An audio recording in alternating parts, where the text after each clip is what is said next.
ইনভেস্টমেন্টের আসল খেলা কোথায়? বিগিনার বা নতুনদের মাথা থেকে ভয় বের করা, রিস্ককে শত্রু নয় ম্যানেজ করার জিনিস হিসেবে বোঝানো। আজ আমরা এই ভিডিওতে বুঝব রিস্ক কী, রিটার্ন কী এবং এই দুটোর মধ্যে সম্পর্ক কী। তাই এই ভিডিওটা মনোযোগ সহকারে দেখবেন, কারণ এর প্রত্যেকটা পয়েন্ট খুবই গুরুত্বপূর্ণ।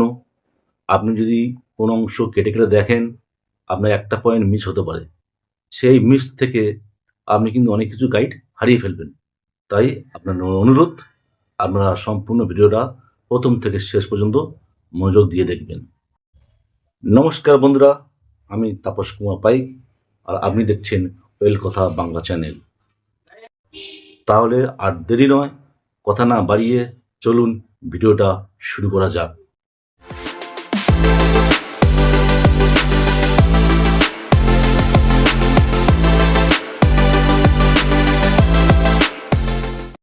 আপনি কি জানেন সবচেয়ে বড় রিস্ক কি? সবচেয়ে বড় রিস্ক হলো ইনভেস্ট না করা। আজকের এই ভিডিও শেষে আপনি রিস্ককে ভয় পাবেন না, বরং রিস্ককে কন্ট্রোল করতে শিখবেন। রিস্ক মানে আপনার টাকার ভ্যালু কমে যাওয়া সম্ভাবনা। রিস্ক মানে লস হবে, এটা ভুল ধারণা। রিস্ক সাধারণত দুই প্রকার, একটা শর্ট টার্ম রিস্ক, একটা long term risk. Short term রিস্কে কী হয় না, মার্কেট ওঠানামা করে। আর লং টার্ম রিস্ক মানে আপনার inflation plus no investment. Long টার্মে সবচেয়ে বড় রিস্ক হলো কিছুই না করা। এবার আসি রিটার্ন কি। রিটার্ন মানে শুধু লাভ না, রিটার্ন মানে শুধু টাকা বাড়া না। ইনফ্লেশন কাটিয়ে আসল গ্রোথ করা হলো আপনার রিটার্ন।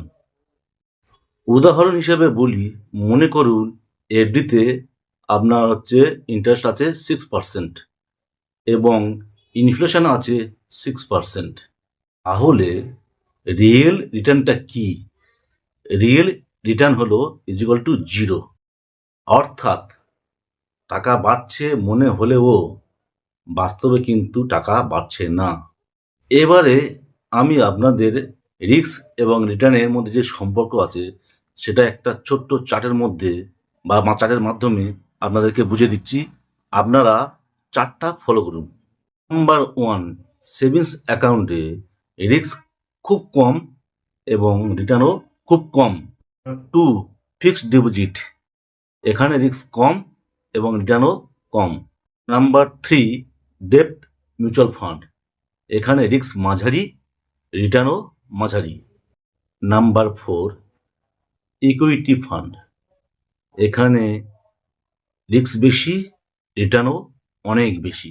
এখানে যত রিস্ক তত রিটার্নের সম্ভাবনা বেশি, কিন্তু আপনার রিস্কের যে মাত্রাটা সেটা বুঝে নিতে হবে।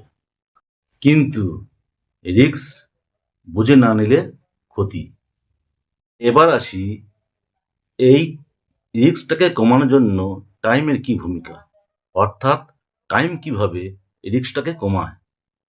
শর্ট টার্মে ভেরি রিস্ক, লং টার্মে পাওয়ারফুল। এবারে আমি আপনাদের একটা হিস্টোরিক্যাল ট্রুথ বা ঐতিহাসিক সত্য কথা বলি। 1 থেকে 2 বছর খুব রিস্ক, আর 10 থেকে 15 বছর রিস্ক অনেক কম। Time plus SIP is equal to risk reduction. এবার আমি যে পয়েন্টটা নিয়ে আলোচনা করব সেটা খুবই গুরুত্বপূর্ণ, কারণ এর উপর ডিপেন্ড করে আপনি ইনভেস্টমেন্ট করতে পারবেন। সেটা কি? এটা হলো risk capacity versus appetite. Risk capacity কি? রিস্ক ক্যাপাসিটি মানে আপনার আর্থিক সামর্থ্য, অর্থাৎ আপনার ইনকাম, আপনার এক্সপেন্সি এবং আপনার উপর ডিপেন্ডেন্ট। রিস্ক অ্যাপেটাইট মানে কি? রিস্ক অ্যাপিটাইট মানে আপনার মানসিক ক্ষমতা। মার্কেট পড়লে ঘুম হবে নাকি প্যানিক করবেন? ভুলটা হয় আমাদের এইখানে, ক্যাপাসিটি আছে কিন্তু অ্যাপিটাইট নেই। এবার আসি এই রিস্কটাকে কিভাবে আমরা ম্যানেজ করব। এই রিস্ক ম্যানেজ করার জন্য 5টি শক্তিশালী ফর্মুলা আছে। ফর্মুলা নাম্বার 1, ডাইভার্সিফিকেশন করে রাখুন, সব টাকা এক জায়গায় নয়। নাম্বার 2, এসআইপি, মার্কেট টাইমিং বাদ। Number 3, asset allocation. কি অ্যাসেট অ্যালোকেশন কি করে না আপনার ইকুইটি প্লাস ডেপ্ট এই দুটোকে ব্যালেন্স করে। নাম্বার 4 ফর্মুলা, গোল বেসড ইনভেস্টমেন্ট করুন, কারণ থাকলে ভয়ও কমে। তাই যে আপনার গোলটা হবে সেটা কিন্তু ভালো পারফেক্ট যেন গোল হয়। আপনার পেশেন্স, ওয়েলথ একদিনে ক্রিয়েট হয় না।